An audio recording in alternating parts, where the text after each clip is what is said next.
Low power factor hides in plain sight. Extra kVA on the bill, cables running warmer than they should, capacity that isn't really gone but feels out of reach.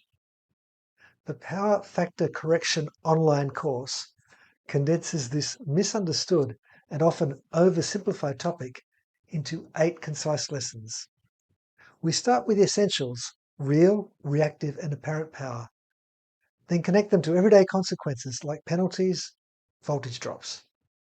Next, the course walks through the main power factor correction options: fixed capacitors for steady loads, automatic banks for step-changing demand, fast thyristor switch systems for rapid cycling, and active solutions for sites battling harmonics.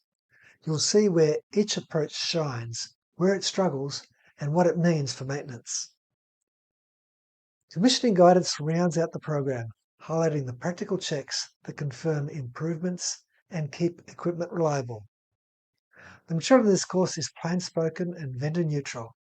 No heavy maths, no sales pitch, so you can focus on decisions that matter to your plant. Managing power factor has been on the to-do list, but never quite clear. This course gives you the framework to act with confidence. Enroll now, start lesson 1, and put proven power factor methods to work today.